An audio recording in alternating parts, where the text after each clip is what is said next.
Hi hello ಎಲ್ರಿಗೂ ನಮಸ್ಕಾರ. ನಾನು ನಿಮ್ಮ ನೈಟ್ ನೀವು ನೋಡ್ತಾ ಇರೋ ನನ್ನ ಮತ್ತೊಂದು ಮೋಟೋ ವ್ಲಾಗಿಂಗ್ ವಿಡಿಯೋ. ಎಲ್ರಿಗೂ ಸುಸ್ವಾಗತ ಕೊಡ್ತಾ ಇನ್ನೊಂದು ಮೋಟೋ ವ್ಲಾಗಿಂಗ್ ವಿಡಿಯೋನ ಸ್ಟಾರ್ಟ್ ಮಾಡ್ತಾ ಇದ್ದೀನಿ. ಆ್ಯಕ್ಚುಲಿ ಇವಾಗ ಏನಾಗಿದೆ ಅಂದರೆ, ಫಸ್ಟು ನನ್ನ ಪೆಟ್ರೋಲ್ ಖಾಲಿ ಆಗಿಬಿಟ್ಟಿದೆ. ಇವಾಗ ಪೆಟ್ರೋಲ್ ಹಾಕ್ಸ್ಬೇಕು. ಲೋ ಫ್ಯೂಲ್ ಆಲ್ರೆಡಿ ತೋರಿಸ್ತಾ ಇದೆ. ಗುರು, ಈ ಗಾಡಿಗೆ ಹೊಟ್ಟೆ ತುಂಬಿಸೋದೇ ಒಂದೊಂದ್ಸಲಿ ಗೋಳಾಗ್ಬಿಡುತ್ತೆ. ಫ್ಯೂಯಲ್ ಖಾಲಿಯಾದಾಗ ಎಲ್ಲ ಅಟ್ಲೀಸ್ಟ್ 1000 ಹೆಚ್ಚು ಕಡಿಮೆ ಆಗ್ತಾನೆ ಇರುತ್ತೆ ಪ್ರತಿ ಸಲ ಫ್ಯೂಯಲ್. ನಾನು ಫುಲ್ ಟ್ಯಾಂಕೆ ಮಾಡಿಸೋದು, ಆದ್ದರಿಂದ 1000 ಹೋಗ್ತಾನೆ ಇರುತ್ತೆ ಗುರು. ಬಟ್ ಏನು ಗೊತ್ತಾ, ಒಂದು ರಿಗ್ರೆಟ್ ಇಲ್ಲ. ಏನಕ್ಕೆ ಅಂದರೆ, ನಾನು ಗಾಡಿನ ತುಂಬ ಇಷ್ಟಪಡೋದ್ರಿಂದ ಇದೆಲ್ಲ ಅಡ್ಜಸ್ಟ್ ಮಾಡ್ಕೊಂಡು ಹೋಗ್ತಾ ಇರ್ತೀನಿ. ಇದು ಆ್ಯಕ್ಚುಲಿ ನಿಮಗೂ ಗೊತ್ತಿರ್ಬೋದು. ಅಂದರೆ ಅವರು ಗಾಡಿಗೆ ಎಷ್ಟೇ ಸುರಿದ್ರೂ ಅವ್ರಿಗೇನು ಬೇಜಾರಾಗಲ್ಲ. ಕಷ್ಟ ಆಗ್ತಿರ್ಬೋದು, ಬಟ್ ಬೇಜಾರಂತೂ ಆಗ್ತಾರಲ್ಲ, ಸುರಿತಾನೆ ಇರ್ತಾರೆ. ಇದೇ ಬೈಕರ್ ಜೀವನ. ಅವ್ರು ಸಣ್ಣ ಪುಟ್ಟ ಮಾಡೋ ಸೇವಿಂಗ್ಸ್ನೆಲ್ಲ ಗಾಡಿ ಸುರಿತಾ ಇರ್ತಾರೆ ನಮ್ಮ ಥರ. ಇವಾಗ ಇನ್ನೊಂದು ವಿಚಾರ ಏನು ಗೊತ್ತಾ, ನಾನು ಇವಾಗ ಇಲ್ಲಿ ಒಂದು ಪೆಟ್ರೋಲ್ ಬಂಕಲ್ಲಿ ಪೆಟ್ರೋಲ್ ಹಾಕ್ಸೋಕೆ ಹೋಗ್ತೀನಿ. ರೆಗ್ಯುಲರ್ ನಾನು ಇಲ್ಲೇ ಹಾಕ್ಸೋದು. ಇಲ್ಲಿ ಒಂದು ಸ್ಪೆಷಲ್ ಏನು ಅಂದರೆ, ಒಬ್ಬ ವ್ಯಕ್ತಿ ಇದ್ದಾನೆ. ನಂಗೆ ಗೊತ್ತಿಲ್ಲ ಈಗ ಇರ್ತಾನೋ ಇಲ್ಲ ಅಂತ. ಯೂಶ್ವಲಿ ಈ ಟೈಮಲ್ಲಿ ಇರ್ತಾನೆ. ಆ ವ್ಯಕ್ತಿನ ತೋರಿಸ್ತೀನಿ. ಆ ವ್ಯಕ್ತಿನ ತೋರಿಸಿದ್ದಾದ್ಮೇಲೆ ನಾನು ನನ್ಗೆ ಹೇಳ್ತೀನಿ ನಾನು ಏನಕ್ಕೆ ಆ ವ್ಯಕ್ತಿ ಬಗ್ಗೆ ಮಾತಾಡ್ತಾ ಇದ್ದೀನಿ ಅಂತ. ಬನ್ನಿ ಫ್ರೆಂಡ್ಸ್, ಇಲ್ಲಿ ಕಾಣ್ತಾ ಇದೆಯಾ ಹಸು ನೋಡಿ, ರೋಡಲ್ಲೇ ಬಿಟ್ಬಿಟ್ಟಿದ್ದಾರೆ. ಎಂಥ ನನ್ನ ಮಕ್ಕಳು ಅಂದರೆ, ಅಲ್ಲ, ಹಸುಗಳನ್ನ ರೋಡಲ್ಲಿ ತೊಗೊಂಬಂದು ಬಿಡ್ತಾರೆ. ಅವ್ರು ಏನು ಗುರು, ಇದೇನು ಬೈಲು ಅಂದ್ಕೊಂಡ್ಬಿಟ್ಟಿದಾರ.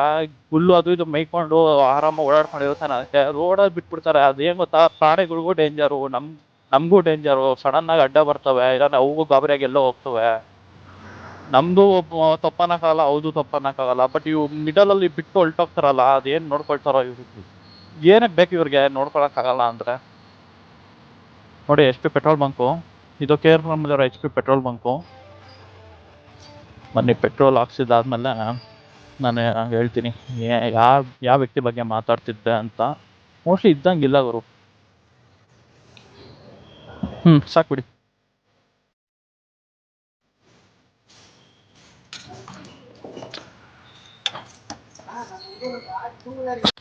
ನೋಡೋರಲ್ಲ, 1031 ಆಯಿತು.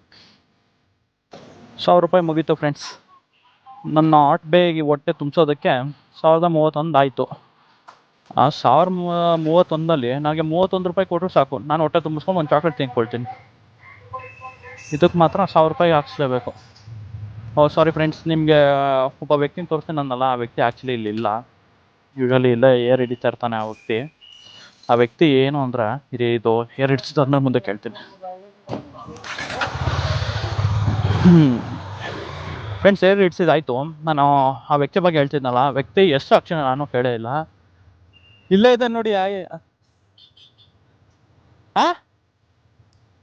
ಬನ್ನಿ, ನಿಮ್ಮ ಬಗ್ಗೆನೇ ಮಾತಾಡ್ತಾ ಇದೆ. ಬನ್ನಿ ಇಲ್ಲಿ ಒಂದು ನಿಮಿಷ. ನೋಡಿ, ನಾನು ಹೇಳ್ತೀನಲ್ಲ, ಇದೇ ವ್ಯಕ್ತಿ. ಇರಿ ಹೇಳ್ತೀನಿ. ಅವ್ನು ಮಾತಾಡಿದ್ದಾದ್ಮೇಲೆ ಎಲ್ಲ ಕೇಳಿಸ್ಕೊಡಿ, ಅದಾದ್ಮೇಲೆ ಹೇಳ್ತೀನಿ ಆ ವ್ಯಕ್ತಿ ಬಗ್ಗೆ.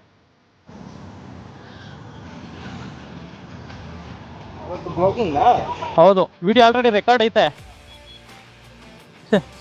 ಬನ್ನಿ, ನಿಮ್ಮ ಹೆಸರು ಹೇಳಿ. ಬನ್ನಿ ಇಲ್ಲಿ ಹೇಳಿ ನಿಮ್ಮ ಹೆಸರು. ಸುದೀಪ್ ಅಂತೆ. ನಿಮ್ದು ಯಾವ ಊರು? ಅಸ್ಸಾಮ. ಎಷ್ಟು ವರ್ಷ ಆಯ್ತು ಬಂದು? 3 ವರ್ಷ ಆಯ್ತಾ? ಕನ್ನಡ ಯಾವಾಗಿಂದ ಮಾತಾಡ್ತಾ ಇದ್ದೀರಾ? ನೋಡಿ, ಬಂದಿದ್ದು 1 ವರ್ಷಕ್ಕೆ ಇವ್ರು ಕನ್ನಡ ಕಲ್ತಿದ್ದಾರೆ ಆಲ್ರೆಡಿ. ನೋಡಿ, ಅಸ್ಸಾಮಿಂದ ಬಂದು ಕನ್ನಡ ಕಲ್ತ್ಕೊಂಡು ಇಷ್ಟು ನೀಟಾಗಿ ಮಾತಾಡ್ತಾ ಇದ್ದಾರೆ. ಇಲ್ಲಿರೋರು ಯಾರು ಕಲಿಯಲ್ಲ. ಇಲ್ಲಿರೋರ್ಗೆ ಏನು ಹೇಳ್ತೀರಾ ನೀವು? ಇಲ್ಲಿ ಬಂದು ಕನ್ನಡ ಕಲಿತಾ ಇರೋರ್ಗೆ ಕನ್ನಡ ಮಾತಾಡ್ಬೇಕಾ? ನೋಡಿ. Okay bye.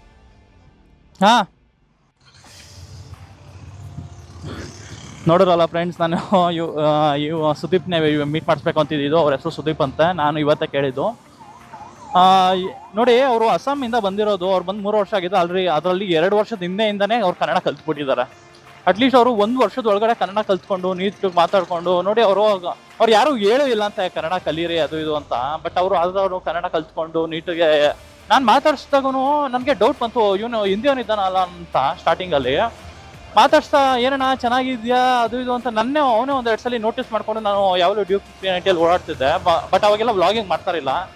ಅವಾಗೆಲ್ಲ ನಾನು ಡ್ಯೂಕ್ ತೊಗೊಂಡೋಗಿಲ್ಲ ಅಂದ್ರೂ ಒಂದೊಂದ್ಸಲಿ ಡಿಯೋ ತೊಗೊಂಡೋಗ್ತಿದ್ದೆ. ಅವಾಗ ಅವನೇ ಕೇಳೋನು, ಎಲ್ಲಣ್ಣ ಇನ್ನೊಂದು ಬೈಕಲ್ಲಿ ಅದು ಇದು ಅಂತ. ಅಷ್ಟೊಂದೆಲ್ಲ ನೋಟಿಸ್ ಮಾಡಿಬಿಟ್ಟು ಅವನು ಕೇಳ್ತಾ ಇದ್ದ. ಆವಾಗ ಇವನೇನಪ್ಪ, ನಾನು ಹಿಂದಿಯವನು ಅಂದ್ಕೊಂಡಿದ್ದೆ, ನೋಡ ಕನ್ನಡ ಮಾತಾಡ್ತಾ ಇದ್ದಾನಲ್ಲ ಇಷ್ಟು ನೀಟಾಗಿ ಅಂತ ಅಂದ್ಕೊಂಡು ಹೌದಾ, ಯಾವ ಊರು ನಿಮ್ದು ಅದು ಇದು ಅಂತೆಲ್ಲ ಕೇಳಿದಾಗ ಆವಾಗ ಹೇಳಿದ್ದ ಅವನು ಅಸ್ಸಾಮಿಂದ ಬಂದಿದ್ದು ಅಂತ.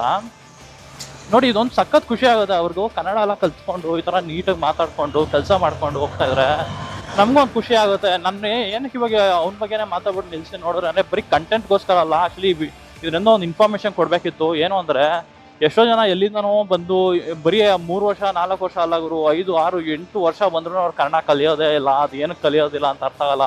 ಅವ್ರಿಗೇನು ಡಿಸ್ರೆಸ್ಪೆಕ್ಟ್ ಆಗ ಕನ್ನಡದ ಮೇಲೆ ಅದು ಏನು ಅಂತ ನನಗೆ ಐಡಿಯಾ ಇಲ್ಲ. ಬಟ್ ಆದರೂ ಇದೆಲ್ಲ ತಪ್ಪು. ನಾವೇ ಎಲ್ಲರೂ ಹೇಳ್ಬಿಡ್ತಾರೆ ಇವರು ಕನ್ನಡದವರೆಲ್ಲ ಸಖತ್ ಪೋಸ್ಟ್ ಮಾಡ್ತಾರೆ ಅದು ಇದು ಅಂತ.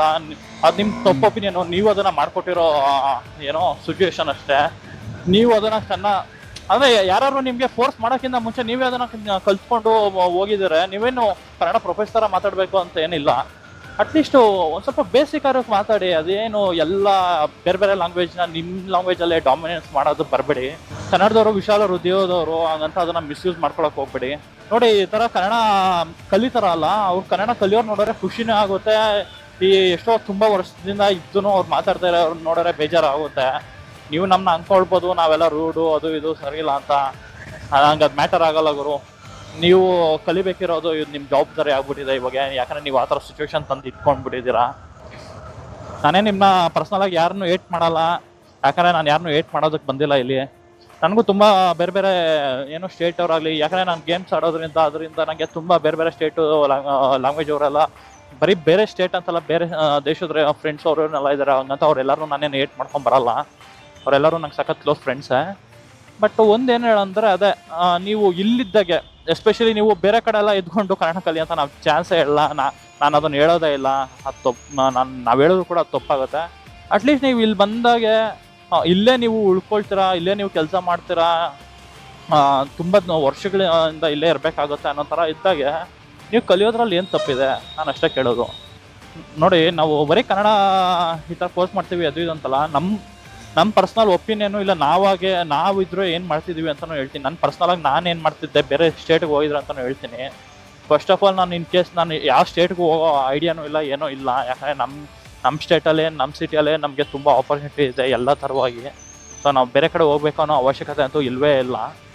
ಬಟ್ ಈವನ್ ಇನ್ ಕೇಸ್ ಹೋದ್ರೂ ನಾವೇನು ಮಾಡ್ತೀವಿ ಅಂದರೆ, ನಾನು ಎಲ್ಲೇ ಹೋಗಲಿ, ಯಾವುದೇ ಸ್ಟೇಟು ಇಲ್ಲ ಯಾವುದೇ ದೇಶ ಹೋಗಲಿ, ನಿಜವಾಗ್ಲೂ ಹೇಳ್ತೀನಿ, ಅಲ್ಲಿನ ಲ್ಯಾಂಗ್ವೇಜ್ನ ನಾನು ಕಲಿಯೋದಕ್ಕೆ ತುಂಬ ಇಷ್ಟಪಡ್ತೀನಿ. ಅಲ್ಲಿನ ಲ್ಯಾಂಗ್ವೇಜ್ ಕಲಿತೀನಿ, ಅಲ್ಲಿನ ಏನೋ ಕಲ್ಚರ್ನ ಫಾಲೋ ಮಾಡ್ತೀನಿ. ಪ್ರತಿಯೊಂದು ಅಲ್ಲಿಂದ ಏನಿದೆಯೋ ಅದನ್ನು ಅಡಾಪ್ಟ್ ಮಾಡ್ಕೊಳ್ಳೋದಕ್ಕೆ ಇಷ್ಟಪಡ್ತೀನಿ. ಬಿಟ್ಟರೆ ನೋಡಿ, ನೀವು ಅಲ್ಲಿ ಹೋದ್ರೂ ಇಲ್ಲ ಅಂದರೆ ನೀವು ಅಲ್ಲಿಂದ ಬಂದು ಇಲ್ಲ ಇವನಾರು ಬಂದು ನೀವು ಬೇರೆ ಕಡೆ ಹೋದ್ರೂ ಇಲ್ಲ ನಾವು ಬೇರೆ ಕಡೆ ಹೋದ್ರೂ ನಾವು ಕಂಪ್ಲೀಟಾಗಿ ನಮ್ಮತನ ಅನ್ನೋದನ್ನು ಬಿಟ್ಕೊಡಿ ಅಂತ ನಾನೇನು ಹೇಳೋಲ್ಲ. ನಮ್ಮತನ ಏನೂ ಬಿಟ್ಕೊಡ್ಬೇಡಿ. ಯಾಕಂದರೆ ಅದು ನೀವು ಹುಟ್ಟಾಗಿಂದ ಬಂದಿರೋದು. ಮದರ್ ಟಂಗ್ ಅನ್ನೋದು ಎಲ್ರಿಗೂ ಅಮೂಲ್ಯವಾದದ್ದು, ಅದನ್ನು ಉಳಿಸ್ಕೊಳ್ಳಿ ಅಂತಲೇ ಹೇಳ್ತೀನಿ. ಬಟ್ ಹಂಗಂತ ಬೇರೆ ಕಡೆ ಹೋದಾಗೆ ಅಲ್ಲಿಂದು ಏನು ಲ್ಯಾಂಗ್ವೇಜ್ ಆಗಲಿ, ಕಲ್ಚರ್ ಇದೆ, ಅದನ್ನು ಮಾತಾಡೋದಾಗಲಿ, ಅದನ್ನ ಕಲ್ಚರ್ನ ಫಾಲೋ ಮಾಡೋದಾಗಲಿ, ಅದನ್ನೆಲ್ಲ ಮಾಡಲೇಬೇಕು. ಅದು ನೀವು ಇಂಡಿಯನ್ ಆಗಿ ಒಬ್ಬ ಕೊಡೋ ಗೌರವ ಎಲ್ಲ ಸ್ಟೇಟ್ಗಳಿಗೂ. ಏನಕ್ಕಂದರೆ ಒಂದಷ್ಟು ಜನ ನೋಡಿದ್ದೀನಿ ಗುರು, ಈ ಕಮೆಂಟ್ಗಳನ್ನೇ ಯಾವುದು ಸೋಷಿಯಲ್ ಮೀಡಿಯಾ ಕಮೆಂಟ್ಸಲ್ಲೇ ನೋಡಿದ್ದೀನಿ. ಸೊ ಎಷ್ಟು ಚೀಪಾಗಿ ಆಡ್ತಾ ಇರ್ತಾರೆ ಅಂದರೆ, ಕನ್ನಡ ಮಾತಾಡಿ ಅಂತ ಕೇಳಿದ ತಕ್ಷಣ ಏನು ಹೇಳ್ತಾರೆ ಅಂದರೆ, ಅದು ಒಂದೊಂದ್ಸಲಿ ನಗುನೂ ಬರುತ್ತೆ. ಕನ್ನಡ ಮಾತಾಡಿ ಅಂತ ಹೇಳಿದ ತಕ್ಷಣ ಅವ್ರು ಏನು ಹೇಳ್ತಾರೆ ಅಂದರೆ, ಇಷ್ಟೇ ಹೇಳೋದು, ನೀವು ಇಂಡಿಯನ್ಸ್ ಅಲ್ಲ, ನೀವು ಏನೋ ಒಂಥರ ಇಂಡಿಯನ್ಗೆ ಇರೋದಕ್ಕೆ ಲಾಯಕ್ಕಿಲ್ಲ ಅದು ಇದು. ಗುರು, ಇಂಡಿಯಾ ಅನ್ನೋದು ಒಂದು ಸ್ಪೆಷಾಲಿಟಿ ಏನು ಅಂದರೆ, ಇಂಡಿಯಾದಲ್ಲಿ ತುಂಬ ಕಲ್ಚರ್ಸು, ಲ್ಯಾಂಗ್ವೇಜಸ್ ಇದೆ, ತುಂಬ ಸ್ಟೇಟ್ಗಳಿದೆ. ಇವೆಲ್ಲದರಿಂದನೇ ಇರೋದು ಇಂಡಿಯಾ. ನಾವು ಅದನ್ನೇ ಬಿಟ್ಬಿಟ್ರೆ ಹೆಂಗೆ? ಎಲ್ಲರೂ ಹಿಂದಿ ಮಾತಾಡೋ ಅಂತ ಹೇಳೋಕ್ಕಾಗತ್ತಾ? ಇಲ್ಲ ಎಲ್ಲರೂ ಕನ್ನಡನೇ ಮಾತಾಡೋ ಅಂತ ಹೇಳೋಕ್ಕಾಗತ್ತಾ? ಅದನ್ನು ಮಾಡಲೂಬಾರ್ದು. ಯಾಕಂದರೆ ನಮ್ಗೆ ಯಾವುದು ನ್ಯಾಷನಲ್ ಲ್ಯಾಂಗ್ವೇಜ್ ಅನ್ನೋ ಥರ ಇಲ್ಲ. ನಮಗಿರೋದು ಎಲ್ಲರಿಗೂ ಅವ್ರದ್ದೇ ಆದಂಥ ಒಂದು ಲ್ಯಾಂಗ್ವೇಜ್ ಇದೆ, ಅದನ್ನೇ ಮಾತಾಡಬೇಕಿರೋದು. ಹಂಗಂತ ನಾವು ಕನ್ನಡ ಮಾತಾಡಿ ಅಂತ ಹೇಳಿದ ತಕ್ಷಣ ನಾವು ಅದು ಹೆಂಗೆ ಇಂಡಿಯಾದವ್ರು ಆಗಲ್ಲ ಅಂತ ನನಗೆ ಶಾಕ್ ಆಗುತ್ತೆ. ಸೊ ಕೊನೆಯದಾಗಿ ನಾನು ಹೇಳೋದು ಒಂದೇ, ನಾವೆಲ್ಲರೂ ಭಾರತೀಯರು, ನಾವೆಲ್ಲ ಒಂದಾಗಿರಬೇಕು. ಬೇರೆ ಲ್ಯಾಂಗ್ವೇಜ್ ಮಾತಾಡಿದ ತಕ್ಷಣ ನಾವೇನು ಬೇರೆ ಬೇರೆಯವರಲ್ಲ, ಆ ಥರ ಟ್ರೀಟು ಮಾಡೋಕ್ಕೆ ಹೋಗ್ಬೇಡಿ. ಮತ್ತು ಇನ್ನೊಂದು, ನಮ್ಮ ಕನ್ನಡದವ್ರಿಗೂ ನಾನು ಒಂದೇ ಹೇಳೋದು, ಬೇರೆಯವ್ರಿಗೆ ನಾವು ತುಂಬ ಹಾರ್ಷಾಗೆಲ್ಲ ಬಿಹೇವ್ ಮಾಡೋದೆಲ್ಲ ನಮಗೂ ಒಳ್ಳೇದಲ್ಲ. ಯಾಕಂದರೆ ನಮ್ಮ ಗುಣ ಆ ಥರ ಅಲ್ಲ, ನಾವು ಆ ಥರ ಬಂದಿಲ್ಲ ಬಿಡಿ. ಬಟ್ ಕೆಲವೊಂದು ಇದರಲ್ಲಿ ನಾನು ನೋಡಿದ್ದೀನಿ, ಪರ್ಸ್ನಲ್ಲಾಗಿ ಒಂಥರ ತೊಗೊಂಡ್ಬಿಡ್ತಾರೆ. ಯಾವ ಥರ ಅಂದರೆ, ಅವ್ರಿಗೇನೋ ಬೇರೆ ಪ್ರಾಬ್ಲಮ್ ಆಗಿರುತ್ತೆ ಅಂದ್ಕೊಳ್ಳಿ ಬೇರೆಯವ್ರ ಜೊತೆ. ಆ ಪ್ರಾಬ್ಲಮ್ ಜೊತೆಗೆ ಅವ್ರ ಮೇಲೆ ರಿವೆಂಜ್ ತಗೊಬೇಕು ಅಂತ ಈ ಲ್ಯಾಂಗ್ವೇಜ್ನ ಮುಂದೆ ತೊಗೊಂಬಂದ್ಬಿಟ್ಟು ಹಾಳು ಮಾಡಿಬಿಡ್ತಾರೆ. ಅದು ತುಂಬ ದೊಡ್ಡ ತಪ್ಪು. ನಮ್ಮ ಜನನೇ ಈ ಥರ ಮಾಡಿದ್ದಾರೆ, ಅದು ನಾನು ತುಂಬ ಖಂಡಿಸ್ತೀನಿ. ಅದನ್ನು ಮಾಡಬಾರ್ದು. ಯಾಕಂದರೆ ಲ್ಯಾಂಗ್ವೇಜ್ ಪ್ರಾಬ್ಲಮ್ ಆಗಿದ್ದಾಗೆ ನೀವು ಬರೀ ಲ್ಯಾಂಗ್ವೇಜ್ ಬಗ್ಗೆ ಮಾತಾಡೋರು, ನಿನ್ನ ಪರ್ಸ್ನಲ್ ಪ್ರಾಬ್ಲಮ್ ಎಲ್ಲ ಇಟ್ಕೊಂಬಂದ್ಬಿಟ್ಟು ಅದು ಸಾಲ್ವ್ ಆಗಿಲ್ಲ ಅಂದ್ಬಿಟ್ಟು ರಿವೆಂಜ್ಗೋಸ್ಕರ ನೀನು ಕನ್ನಡ ಅದು ಇದು ಅಂತೆಲ್ಲ ತಂದ್ಬಿಟ್ಟು ನೀನು ದೊಡ್ಡ ಕನ್ನಡ ಅಭಿಮಾನಿ ಅಂತೆಲ್ಲ ಅವಾಗ ಮುಂದೆ ತರಕ್ಕೆ ಹೋಗ್ಬೇಡ. ಅದಂತೂ ದೊಡ್ಡ ತಪ್ಪು.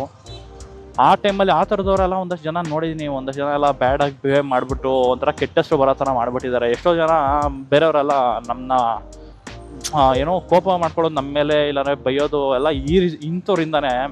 ಯಾಕಂದರೆ ಪ್ರಾಪರಾಗಿ ಕೇಳೋರು ಎಲ್ಲ ಈ ಥರ ಯಾರು ಹಿಂಸೆ ಕೊಟ್ಟೆಲ್ಲ ಕೇಳಲ್ಲ. ಬಟ್ ಕೆಲವೊಬ್ಬರು ಒಂದಷ್ಟು ಜನ ಇರ್ತಾರೆ, ಅವ್ರುಗಳು ಬೇಕು ಅಂತಲೇ ಈ ಥರ ಕಿರಿಕ್ ಮಾಡಿಬಿಟ್ಟು ಎಲ್ಲ ಹಾಳು ಮಾಡ್ಕೊಡ್ತಾರೆ. ಆ ಥರ ಯಾರೇ ಮಾಡೋಕ್ಕೆ ಹೋದ್ರೂ ಆ ಥರದವ್ರಿಗೆ ನೀವು ಸಪೋರ್ಟ್ ಮಾಡೋಕ್ಕೆ ಹೋಗ್ಬೇಡಿ.